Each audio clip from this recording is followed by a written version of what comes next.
Chapter 14. Helena, wait, let me explain. Explain what, Tim?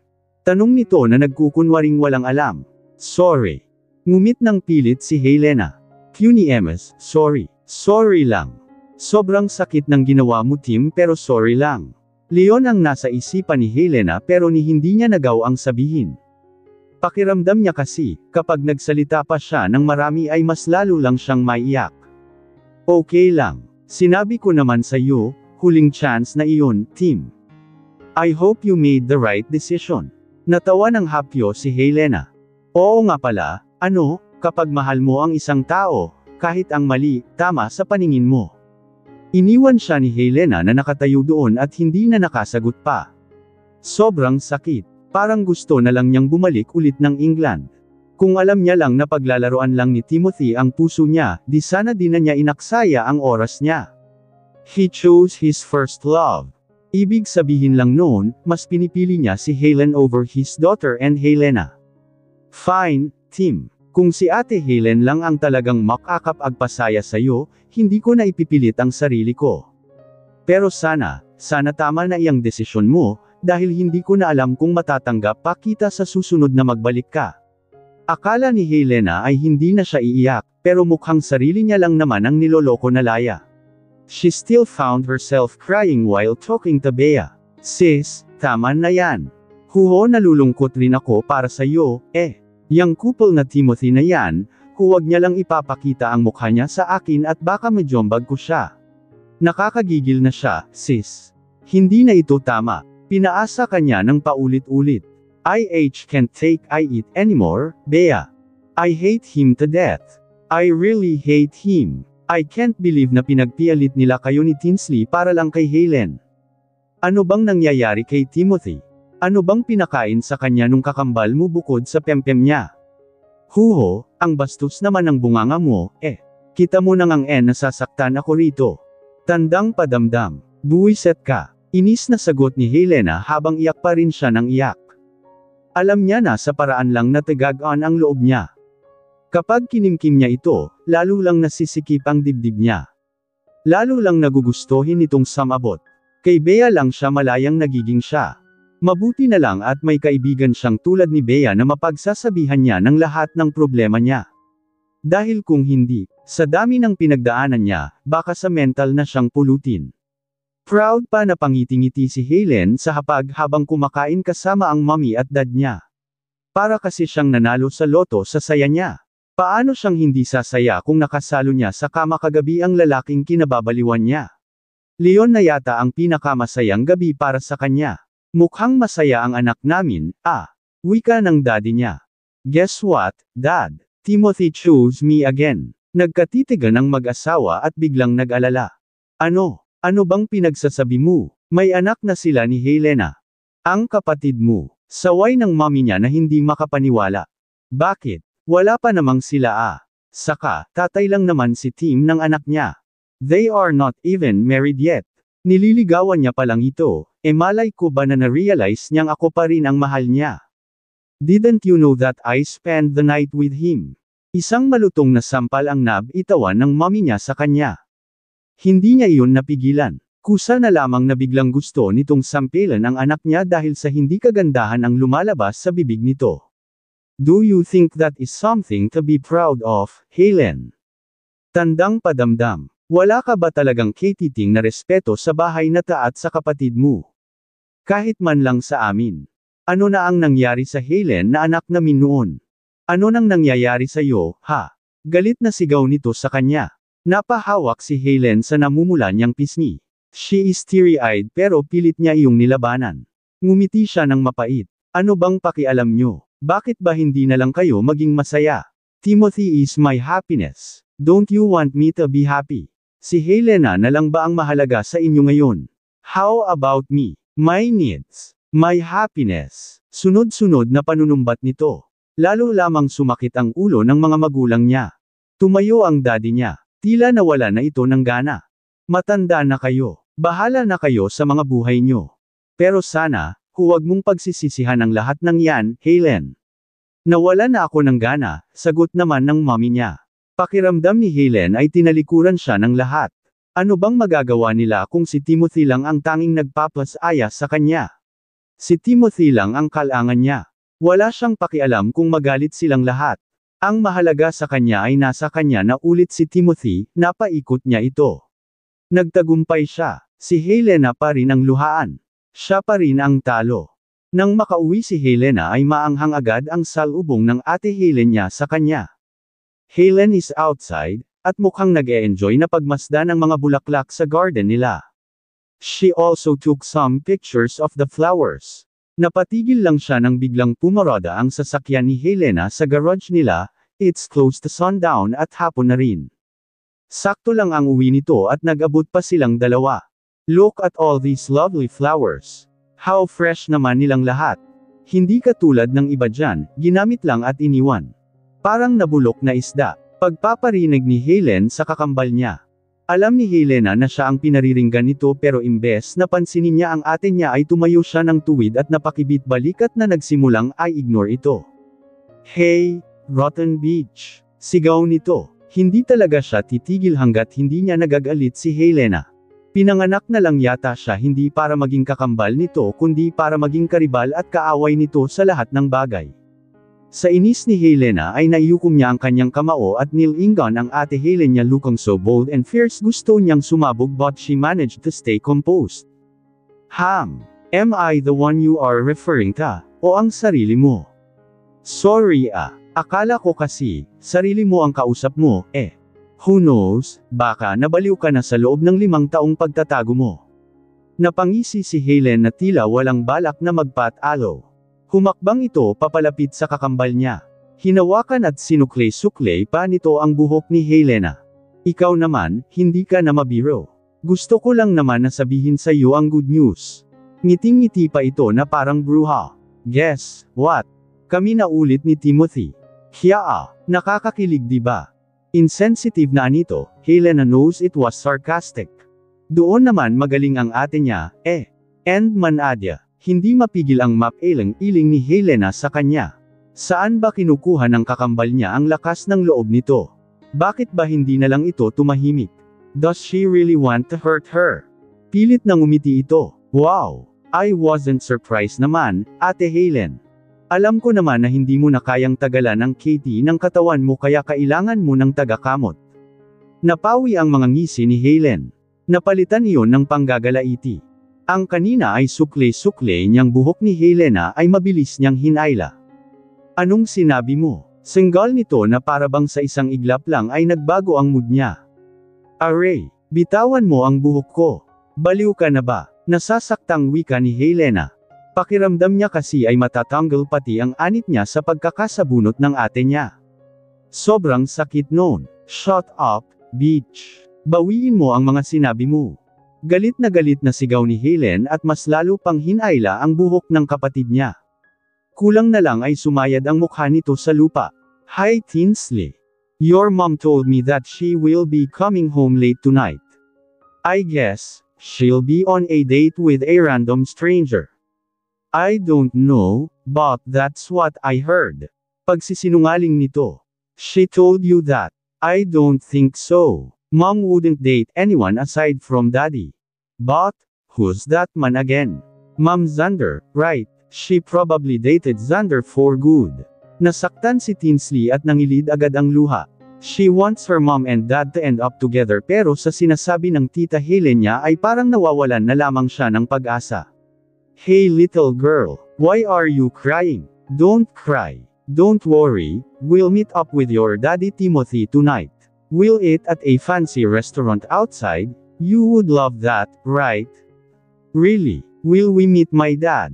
Pagkukumpirma pa nito na mukhang hindi pag-aanong kumbinsido. Of course. We'll sure do, Tinsley. Ano, go ka ba? Let's go na. Pagpupumilit ni Helen. Kagat-labi na tumanggo-tango na lamang si Tinsley. Wala siyang kasama kung magpapaiwan siya sa bahay at hindi siya sanay. Good girl. You know what? It's a good thing that you don't end up being so hard-headed like your mommy. Pangaral pa nito sa mismong anak ni Helena. Umiling-iling ang bata. She strongly disagrees. No, mommy isn't like that. Pagtatango el nito sa mommy niya, oh, is that so? Then, okay. What's important is, you and I are friends now, right? Am I right, Tinsley? Anito pa sa bata na pilit gustong makuha ang loob nito. Once she get her trust, madali niya lang naman itong mapapaikot sa mga kamay niya. Leon ang kailangan niya munang gawin ngayon.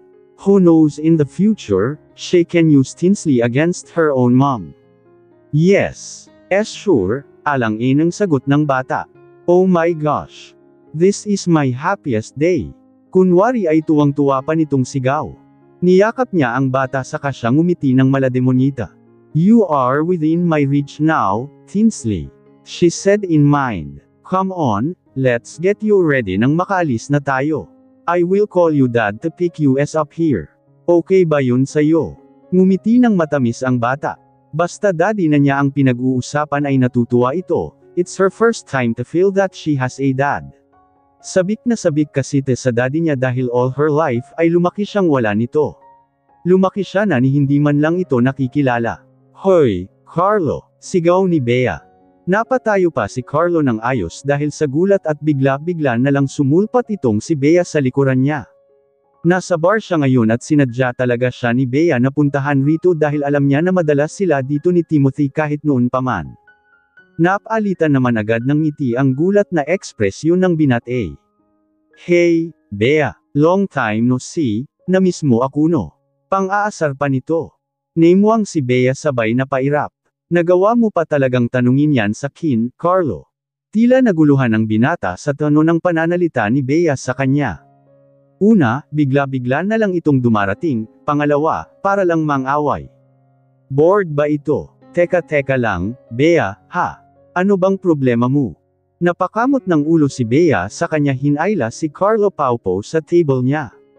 Alam mo ba kung bakit si Helen na naman ang pinili ng kaibigan mo? Napaawang ang mga labi nito. Ano, pinili niya ulit si Helen? Oo nga, paulit-ulit ka naman, bingi ka ba? Ha? Teka, paano? Bakit? Ang akala ko ba, naka-move on na siya kay Helen? How come he chose her again? Kaya nga tinatanong kita kung alam mo. Nalinti ka na, ibabalik mo lang pala sa akin ang tanong. Napakibit-balikat na lamang si Carlo. Wala akong alam dyan, Bea. Ang gulo-gulo naman ni Timothy. Siguro, talagang nahirapan siyang mamili. Lalo pa alam naman natin kung gaano niya kamahal si Helen noon hindi ba? Pwede mo ba siyang kausapin? Baka lang naman magsabi siya sa'yo. Naaawa kasi ako sa kaibigan ko, kunwaring strong lang yun pero umiyak yun. Ang hirap rin naman kasi sa posisyon ni Timothy, Bea. Pero sige, huwag kang mag-alala. Susubukan ko. Sana ay magsabi siya sa akin nang masabi ko rin sa'yo kung ano man iyon. Napangiti si Bea. May kwenta rin naman itong pagiging Merritt's friend ni Carlo.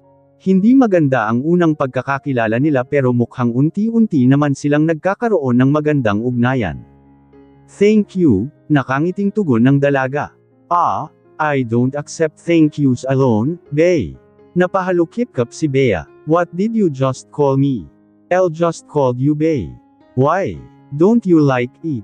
Hindi. Parang pamilyar kasi ang tawag na yan sa akin noon. I don't know, pero parang may kaibigan ako sa past na Bea ang tawag sa akin. But never mind. Ano bang gusto mo bukod sa thank you? Diretsahang tanong ng dalaga. Nagsisigaw agad si Tinsley nang mahadjap ng mga mata niya ang daddy niya na kara-rating lang para sunduin sila. Para siyang atat na gumala. First time niya yatang gumala ng gabi ngayon. Helen, what is this? Bakit lalabas pa kayo ni Tinsley ng gabi? Ano ka ba naman, Timothy? Excited na itong si Tinsley. Sinabi ko kasi, sa labas tayo kakain for dinner. Ayan, hindi na magkamayaw dahil sinabi ko na kasama ka. Napabuntong hininga na lamang si Timothy. Alam ba to ni Helena? Did you ask for her permission? Tanong nito na may bahid ng pagdududa. Yeah, of course. Mariing pagsisinungaling ni Helen as she smiled like an evil witch who looks like planning to cast a spell to destroy Helena and her small family. Kapag hawak na niya ang mga ito sa leeg ay mabilis niya lang na mapapaikot ang mga ito sa kamay niya. Sigurado ka ba, Daddy? Come on now. My stomach is rumbling. I am already hungry. Pagmamaktol ng bata. Napilitan tuloy si Timothy na hindi na magtanong pa. Ngumiti ito sa kanya binuhat papasok ng kotse ang anak niya. Ito namang si Helen, feeling niya, sila ang pamilya. Feeling niya, siya ang nanay at isa silang happy family ngayon. Thanks, Tim. Alam ko naman na hindi mo kami matitiis ng anak mo. Pinanangkitan siya ng mga mata ni Timothy. Si Tinsley lang ang hindi ko matitiis, Helen. Pagpapaalala nito, she smiled bitterly sa kanapa roll eyes na lamang. Sa harap lang nakatuon ang kanyang pansin. Kahit kailan talaga, sinisira ni Timothy ang moment niya. Hindi na bale, andito naman si Tinsley. Konting kuha niya lang ng loob nito ay mapapasunod niya ang bata. Good thing she is not stubborn. Mabuti na lang talaga at pinalaking mabait na bata ni Helena ang anak niya. Hindi siya mahihirapan na yutuan ito, Leon ang nasa isipan ni Helen habang simpleng nakangisi ng malademonita habang hinahaplos ang buhok ng kanyang anak.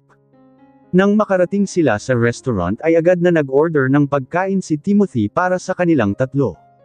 Feel na feel ni Helen ang ambience at pakiramdam niya ay nagdi-date lang sila. Leon nga lang ay may paobrang isa dahil may Tinsley. You know what, Tim? Sobrang na-miss ko ang ganitong moment. Layong tayong dalawa, missed everything we had before. And I am glad that I am now with you, magkaharap tayo, magkasama. Helen, stop it. Nasa harapan ka ng anak ko. Pagbabala ni Timothy. Ayaw niya na marinig ng anak niya ang kahit na ano patungkol sa kanilang dalawa. Walang kamuwang-muwang ang bata. Hindi nila ito dapat pinag-uusapan sa harap niya dahil umaasa si Tinsley na magiging isang buong pamilya sila ng daddy niya. Why? She needs to hear the truth, Tim. Nagsalubong ang mga kilay ng bata. What truth, Tita Helen? She asked. That your dad and I are back together now. Umiling-iling ang bata. That's not true. Patanong pa nitong sagot. Hindi niya gustong maniwala. Hindi pwede dahil asang-asa siya na magkakaayos ang mommy at daddy niya then they will become whole as well. Helen, stop that. Baby, I think you need to hear it from us since your mommy keeps hiding the truth away from you. I am your daddy's ex-fiancé, and your mom stole your daddy away from me. Now that I am back, I am getting what's mine. Your dad is mine. That's not true. Napataas na ang tono ng boses nito which only sometimes happens. Hindi talaga nasigaw si Tinsley. Tinsley, calm down, sweetie. Pagpapakalma ni Tim sa bata. I don't like to eat anymore. I am leaving. Pagmamatigas ng bata. Mabibigat na buntong hininga ang pinakawalan ni Tim. Tiningnan niya ng masa si Helen na pinusenti pa ang mukha na akala mo ay wala siyang ginawang masama. Halos lahat na lang ng lumalabas sa bibig nito ay basura. Helen, look at what you've done. Galit na singhal nito kay Helen na patay mali siya pa. Sinadya niya naman talaga iyon. Nagmamadaling palabas na si Timothy nang bigla siyang pigilan ni Helen. Hindi niya alam kung ano ang iniisip nito. Tim, sorry. Ako na ang hahabol sa bata. Stay here. Hindi na nagpatumpik-tampok pa si Helen na lumabas sa kanya hinanap si Tinsley. Buwiset na batang yan. Ang bilis mawala. Saan na ba yun? Aniya sa isipan sa kasyalam-inggalinga sa paligid at baka nariyan lang ito at nagtatago. Tinsley, sweetie, come out now. Sigaw niya pero walang sumasagot. Nagmumukha lamang siyang baliw sa ginagawa niya. Pinagtitinginan siya ng mga tao na dumaraan, napalingon siya sa kabilang kalsada at nakita niya na patawid ang bata. Dali-dali siyang tumakbo. Tinsley, wait for me. Sigaw niya pero nagdahilan lang iyon para mas lalong tumakbo ang bata. Goodness. Ang tigas ng ulo. Akala ko pa naman hindi ito nagmana sa mommy niya. Lintek. Mukhang paghahabulin niya pa ako nang nakaakong. Inis na anito sa sarili. Halos lumuwa ang mga mata niya nang sa kasagsagan ng paghahabulan nila ay bigla na lamang nadapa ang bata sa isang malaking tipak ng bato sa gilid ng kalsada. Bahagyang tumilapon siya at naitukod ang tuhod niya sa mabatong daang iyon. Mommy, wow! Malakas ang naging pag-iyak nito, nakakainis. Buwiset naman kasing batang ta. Ang lampa-lampa, mana talaga sa mommy niya. Pash! Tinsley, come on, let me help you. Wika nito sabay alalay sa bata para tulungan itong tumayo. Don't touch me. Huho, my knee bleeds. Ah! Sigaw ito ng sigaw habang umiiyak dahil sa pagdurugo ng kanyang tuhod. Hindi alam ni Helen ang gagawin niya. Natataranta na siya lalo pa at ayaw magpahawak ni Tinsley sa kanya. Bad trip. Ano ang gagawin ko dito ngayon? Baka isipin pa nila kung anong ginawa ko sa lalampalampang batang to. Aniya sa isipan. Tinsley, come on. I will help you. I can bring you to the clinic if you like, no? I won't go with you. I want my mommy. Sigaw ng bata habang iyak pa rin ng iyak. Mabuti na lang at dumating si Timothy. Sumunod pala siya sa likuran ng mga ito. Hindi na alam ni Helen ang gagawin niya. Baka mapalo niya pa si Tinsley kapag napuno siya. Maiksi pa naman ang pasensya niya sa mga batang iyak ng iyak. Maingay at masakit sa tenga. What happened to my daughter? Nag-aalalang wika ni Timothy. Napamura na lamang siya tuloy nang makita ang labis na pagdurugo sa mga tuhod ng anak niya. Hindi ito basta gasgas lang.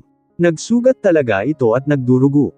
Nataranta tuloy siya. She tripped to that big rock, Tim. Huho. Kunwari ay naiiyak na sagot ni Helen. You let her fall. Tandang padamdam. Tumabi ka. Inis nitong tinabig si Helen sa kanilapitan ng anak niya. Tinsley, everything will be okay now. Daddy's here. I will bring you to the hospital. Doon na lang gumalaw si Tinsley at pumayag na buhatin siya ng daddy niya. Hindi na ito alam kung dapat niya pang pagkatiwalaan ang tita Helen niya dahil sa mga sinabi nito kanina na hindi niya matanggap-tanggap. Laik nang iyak si Tinsley hanggang sa makarating sila sa hospital para ipagamot ang sugat nito. Takot na takot ang bata sa dugo. All her life, ngayon lang siya nasugatan. Ngayon niya lang nakita ang mismong dugo niya. Hindi niya alam ang gagawin. She wants her mom. Tinsley, don't worry. Daddy won't leave you, okay? Huho, I want my mommy. Patuloy na sinasabi nito sa pag-iyak niya. Hindi naman tuloy mapakali si Helen dahil alam niya na nilap niya si Helena. Imbes na maawa sa bata ay nakangisi pa siya ng simple. Siyempre, hindi niya ipahahalata iyon kay Timothy at baka masampal siya ng di oras because of her beach face. I will call your tita Bea, okay? To contact your mom. Leon na lamang ang naisagot ni Timothy dahilan para bahagyang kumalma ang anak niya. Tuloy ay siya naman itong natataranta. Natataranta siya dahil alam niyang si Bea lang ang tanging paraan para magpunta dito si Helena. Galit iyon sa kanya kaya for sure ay hindi siya nito kakausapin. Wala siyang mukhang ihaharap sa dalaga. Nakailang dial na siya sa cellphone number ni Bea pero hindi ito sumasagot. Hindi naman ganito ito kahirap contact in sa mga ganitong oras pero bakit hindi ito sumasagot ng tawag ngayon? Tinsley, Tita Bea isn't answering her phone. What do we do now? Waa! Tinsley literally sobbed. Mas lalo pa nga itong lumakas. Merong napakagat ng labi niya si Timothy habang nag-isip. Natataranta na lamang siya. Sas, calm down, anak. Calm down. I will bring your mom here no matter what. At dahil doon, wala nang iba pang choice si Timothy kundi ang sunduin na lang si Helena sa kanila. Bahala na kung ano pang sambat ang marinig niya. Ang importante ay makita siya ni Tinsley. Sumunod agad ang mga nakakaawang mga mata ni Tinsley nang makita siyang paalis. Dad, where are you going? Anito habang nakanguso. May luha pa ang mga mata. I'm bringing your mom here. Please wait and be patient, okay? The nurse will be here to treat your wound na iwan si Helen sa bata. Hindi siya nito kinikibo. Aba, patatalo ba siya? Hindi rin niya kinibo si Tinsley. Kasalanan naman niya kung bakit siya nadapa, Leon ang nasa isip niya. Dahil sa totoo lang, inis na inis siya na nag-effort pa talaga si Tim na puntahan ang kakambal niya just for Tinsley to see her. What a bitch. Inis na inis siya kay Helena. Mas lalo siyang nenes. Ano ba ang meron sa babaeng yun, ha? Galit na wika niya sa isipan. Nagmamadaling pumasok si Timothy sa mansiyon ng mga De Guzman. Hinanap niya agad si Helena pero sa sobrang tahimik ay inakala niya na walang tao. Pero hindi siya tumigil. Nilaibat niya ang lahat ng sulok. Mula sa mga kwarto sa taas hanggang sa baba. Pero wala talagang tao. He even went to the kitchen and he wondered kung bakit wala din kahit sina Mr. and Mrs. De Guzman. Isang katulong ang napadaan. Mukhang matutulog na nga ito nang makita siya ni Timothy. Alas 5 pa lamang kasi ng hapon ay luto na ang lahat ng mga pagkain ni na Helena sa hapunan. Pagkatapos noon ay pinagpapahinga na nila ang mga katulong nila. Sila na mismo ang kumukuha ng mga pagkain sa lamesa. Kaya hindi na nakapagtataka kung bakit wala ng pag-alagalang mga katulong sa bahay sa oras na to dahil lumalalim na rin ang gabi. Manang, si Helena ba nandito? Tanong ni Tim sa katulong. Yun nga rin po ang gusto kong malaman, sir, Kasi, nandito ang kotse niya pero wala siya. Pati ang bag niya, nakapatong rin dito sa lamesa. For sure, nakauwi iyon. Narinig ko pa nga ang boses niya kanina Mukhang nagtalo na naman sila ni Ma'am Helen. Kwento nito sa kanya, napaisip ng malalim ang binata. Nang biglang sunod-sunod silang nakarinig ng malakas na pagkalabog mula sa pintuan sa banyo. Nagkatinginan sina Timothy at ang katulong na tila nagulat pa at nagtatakang lumapit sila doon. Hello, ani Tim sabay pihit ng doorknob. Lock ba ito? Bakit parang may tao sa loob? Nagtataka nitong tanong. Hindi po kami naglalak ng banyo mula dito sa labas, Saglit po at hahanapin ko lang ang susi, sagot nito sabay dukot ng napakaraming susi sa kanyang bulsa. Ito, sir, ito na ang susi. Tumabi si Timothy para mabuksan ng katulong ang banyo at nang mapagtagumpayan niya itong buksan ay tumambad sa kanila ang mukha ni Helena na pagod na pagod. Helena, nag-aalala and at the same time ay nagtatakang tanong ni Tim. Ma'am, ano po nangyari sa inyo? Ba't kayo nakulong dyan sa loob ng banyo? Bumuga ng mabigat na buntong hininga si Helena. Manang, mamaya ko nasasagutin iyan. Where's Tinsley? I need to go and get her. Wika nito na tila sinasadyang hindi pansinin si Timothy. Helena, kaya ako nandito para sabihin sa'yo na nasa hospital si Tinsley, kinakabahan nitong sagot. Yutal-yutal pa siya dahil sa kaba. Iniisip niya na baka kasi mas lalong madagdagan ang galit sa kanya ni Helena. At hindi nga siya nagkamali. Mas lalong naningkit ang mga mata nito, Anong nangyari sa anak ko? Bring me their right away. Maotoridad na wika nito. Kalmado lang at hindi nakibo si Helena sa biyahe. Nanlalamig ang mga kamay niya sa kaba. Gusto niyang itanong kay Tim kung ano ang nangyari sa anak nila pero hindi niya ito gustong makausap.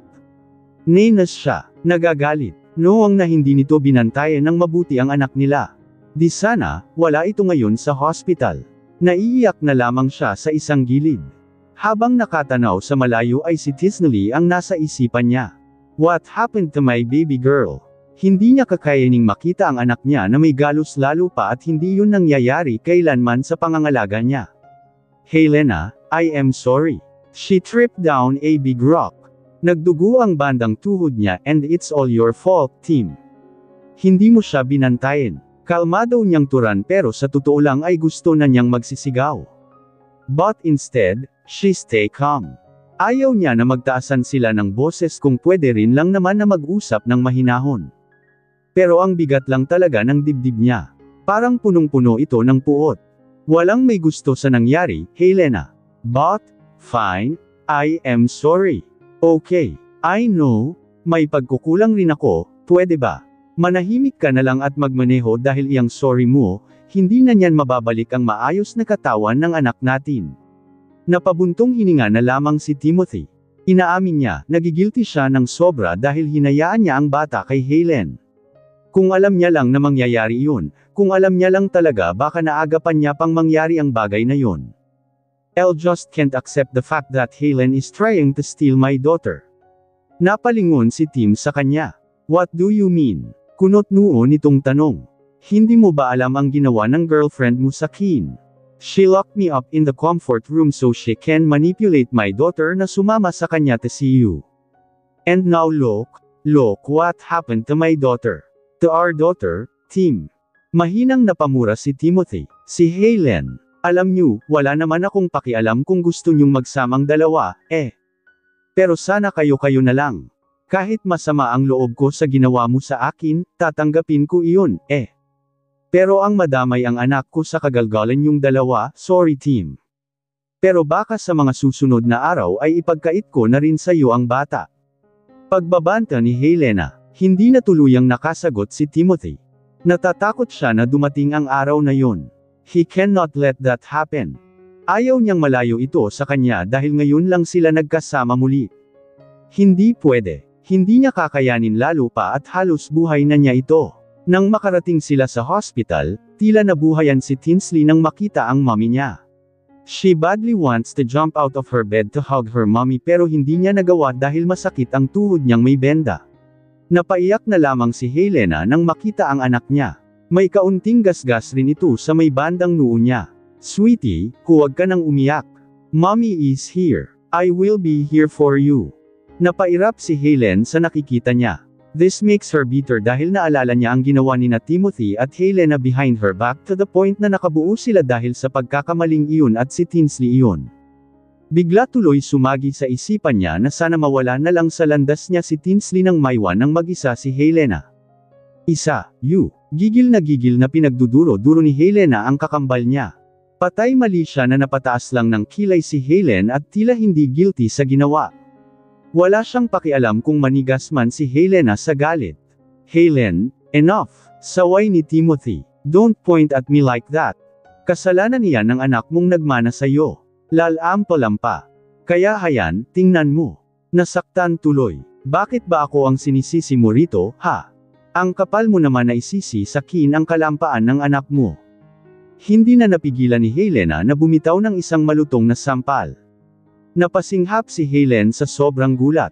What the, masakit diba? Kulang pa iyan sa nararamdaman hapdi ng anak ko, Helen. She is just 6 years old at ngayon lang niya naranasang mapunit ang balat niya sa tuhod at magdugo. I am not a perfect mother, but I am doing everything to protect my child. Kaya huwag kang trying hard na kunin ang anak ko sa akin dahil alam mo kung anong wala sa'yo. Wala kang puso. Hindi bagay sa iyo ang maging ina dahil makasarili ka. Maanghang ang mga salitang binitawan ni Helena dala na rin ng bugzo ng galit niya. Nanginginig siya sa galit habang dinuduro-duro ang kakambal niya na siyang sinisisi niya sa lahat. Bakas rin ang panginginig sa mga labi ni Helen. Hindi niya inasahan ang sampal na iyon. Nakahawak pa rin siya sa pisngi niyang namumulat dahil sa isang malakas na sampal. At sa tingin mo ba dahil sa mga sinabi mo, ikaw na ang magaling? You can never be me, Helena. Anak lang ang nilamang mo sa akin, but look, kahit sa kahuli-hulihan, nasa akin pa rin si Timothy. Siya ba ang pinagmamalaki mo? Fine, then. Magsama na kayong dalawa. You will make a good couple. Makaraan ang ilang mga linggo matapos makalabas ni Tinsley sa hospital ay unti-unti na ring gumagaling ang mga sugat niya. Nagtanim siya ng galit sa daddy niya. Naiinis siya dito dahil pakiramdam niya ay wala itong ginagawa para magkabati sila ng mommy Helena niya. Malaki ang tampo niya dito to the point na ayaw na niya itong makita pa. Helena, sige na naman. Tulungan mo akong makausap si Tinsley. Parang awa mo na. Miss ko na ang bata, Pagmamakaawa nito sa opisina ng dalaga. Naka-cross arms and legs lang si Helena habang nakikinig sa drama nito. Sinabi ko na sa'yo, she is playing with her Tito Xander.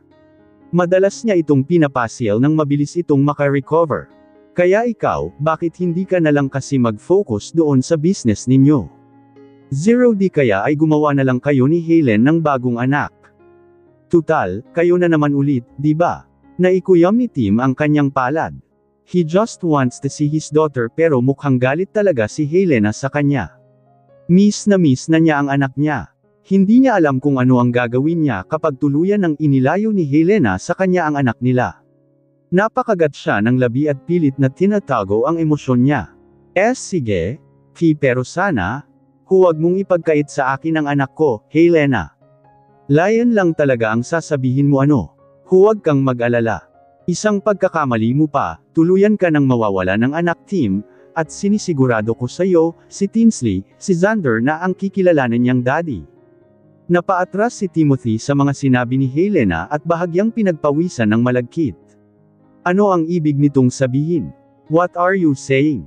Kayo na ba ni Xander? Hysterical na reaksyon nito. 0, bakit parang gulat na gulat ka naman yata? Hanggang ngayon ay tatawa-tawa pa rin si Bea habang pinapanood niya ang video ni Carlo habang lasing ito. Hindi siya makaget over sa pinaggagawa nito nung nag one-on-one silang dalawa. Paano ba naman, kulang na lang ay maghubad ito sa harapan niya dahil sa sobrang kalasinggan. Sinabi ng huwag mo nang panuurin yan, Bey. Saway ni Carlo sa kanya habang pilit niyang inaagaw ang cellphone kung saan nanunood si Bea ng video nito. Magkasama sila ngayon sa isang bistro at nagkayayaan na naman. Ewan ba ni Bea, trip niya nang sumama-sama ngayon kay Carlo. Enjoy na enjoy siya sa tuwing kasama niya ito, parang pansamantala siyang nakakalimot. Isa pa ay mukhang mapagkakatiwalaan naman ang binata. Makilatis siya sa sinasamahan niya at kahit isang beses, hindi naman niya naramdaman na isang threat si Carlo sa kanya. Bakit ba? Manahimik ka na lang kasi at mag-order. Gusto ko ng taro milk tea ha. Pakisabi, padamihan ng black pearl. Thank you. Ani Bea sabay hagik-hak at tila inaasar pa si Carlo.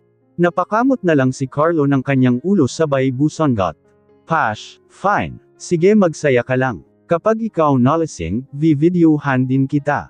Mag-antay ka lang. Blia. Dagdag pang asar ng dalaga. Hindi man lang ito natinag. Bakit ba naman siya matitinag?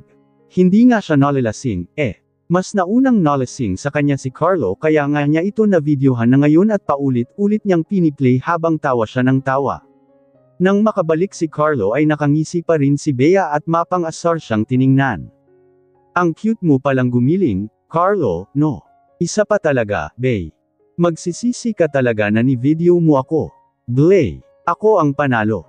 Natalo ka na, ham. Ano kaya ang magandang consequence para sa you, ano? Kapag ako talaga, nakaganti sa iyo, Bea. Sige nga. Gumanti ka nga. Paghahaman nito habang ngising-ngisi pa. Walang ano-anong bigla na lamang inilapit ni Carlo ang mukha niya sa dalaga. Their faces were only an inch apart from each other. Nanlaki ng husto ang mga mata ni Bea sa gulat. Hindi niya nagawang kumurap. Nang yumati ng nakakaloko si Carlo sabay sabi. Ano? Nagulat ka. Gusto mo, mas gulatin pa kita. Napakurap-kurap si Bea sa kamabilis na inilayo ang mukha niya mula sa mukha ng binata. Grabe. Sobrang lakas ng kabog ng dibdib niya ng mga oras na yon. Why is she feeling this way? Bakit kay Carlo lang? Tuloy ay napalitan ng ilang ang kanina ay mga ngisi niya. Whatever. Pagtataray niya para matakpan ang nararamdaman niyang awkwardness. Humalaklak si Carlo. Haha. If you would only see your face. Pash. Ewan ko nga sa'yo. I'm leaving. Senggal ni Bea na tila nap-icon. Hinapit niya ang kanyang bag at sinukbit sa balikat niya. Favorite niyang bag yun that she carries almost wherever she go. Bagay kasi halos sa kahit anong suotin niya, ito naman, aalis agad. Paano na yung taro milk tea mo? Pero kung gusto mo talagang umuwi, ihahatid na kita. Hindi na. Baka sa ang impyerno mo pa ako ihatid, Sa mukha kong ta. Napagkakamalan nga ako ng mga kababaihang anghel na pinababa sa lupa. Baka anghel na mukhang lupa kaya ka pinababa. Pambabara ni Bea. Napailingling si Carlo. Aba, gusto ko yan. Lumalaban. Pero seriously, Bey, akala ko ba friends na tayo? Upo ka muna. Hinayaan na nga kitang panoorin ang video ko kahit nahiyang-hiya ako doon Ang daya mo na nga sa part na yun, Medyo na-convince naman si Bea sa paawa effect nito kaya napilitan na lamang siyang pumayag. Okay, fine. I will stay basta, may maganda kang ibabalita. Ano na ang pinagagawa ko sa'yo? Wala pa rin bang nasasabi si Tim? Napakamot si Carlo ng ulo niya. Sa totoo lang kasi ay hirap na siyang makausap si Timothy this past few days dahil ang buhay nito ay tila umikot na lang sa trabaho at sa anak niya. Para makabawi at pansamantalang makalimot sa mga nangyari noong nakaraan ay napagpasyahan ni Xander na ipasyal ang mag-ina sa isang bagong bukas na nature park sa syudad.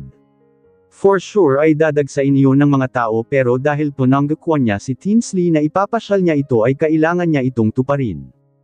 Lalo na, alam niya ang mga bata.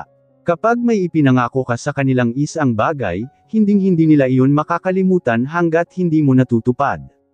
I can't wait. Mommy, what can we see in a nature park, Mom? Tila excited na ani Tinsley na nagtatatalon pa sa saya, ayaw naman siyang i-spoil ni Helena dahil for sure kapag sinabi niya, mas lalong hindi mapapakali ang bata at magmamadali na magpunta doon. Wala pa si Xander kaya hinihintay pa nila ito. Bigla tuloy naisip ni Helena kung bakit hindi na lang talaga si Xander ang pinagtuunan niya ng pansin, pakiramdam niya nagsayang lang siya ng oras kay Timothy because he still ended up with Helen. Hindi niya hahayaang umikot lang ang mundo niya sa isang tulad nito. Hindi maaari. Maaring masakit, oo, pero, sanay na siya rito. Gusto nilang saktan si Helena. Bring it on. Lena, sorry I am late. Pinagpapawisan na dumating si Xander, mukhang nagdemali talaga ito at ginagawa ang lahat para makarating siya on time kila Helena na sakro sa oras ng usapan. Naawa naman tuloy si Helena. Ayos kang. Mukhang pawis na pawis ka. Teka, sandali. Dinukot nito ang panyo mula sa kanyang bulsa sa kapinunasan ng pawisang mukha ng binata. Tila napatulala na lamang si Xander habang pinagmamasdan niya si Helena na ginagawa iyon. Para siyang lumulutang sa hangin habang ginagawa iyon ni Helena sa kanya. Nakangiti lamang siya habang nakapako ang mga mata niya sa maamong mukha ni Helena. Napalingon sila bigla sa nagsalita. Napataas agad ng ilay si Helena. Mukhang nandito na naman ang kakambal niya para umeksena at sirain ang lahat. Ang sweet niyo naman. Plastikada itong ngumiti habang naglalakad papalapit sa kinatatayuan nina Helena at Xander. Bagsak ang mga kamay ni Helena na kanina ay nagpupunas ng pawis ng binata. Let's go, Xander. Umalis na tayo at baka hindi pa tayo nakakaalis ay masira na ang araw ko. Kahit kailan, hindi gustong makisali ni Xander sa away ng mga kababaihan, pero one thing is for sure, kapag sino man ang gumalaw sa babaeng mahal niya, pananagutin niya ito. Tara, maikli pero nakangiting sagot ni Xander. He never dared to look at Helen even though magkamukha lang sila ni Helena. Ewan niya ba, there is something that he is really looking for a girl, at ang bagay na iyon ay nararamdaman niya lang kay Helena. Isa pa, Helen made a bad impression noong bumalik ito, Leon agad ang tumatak sa isip niya.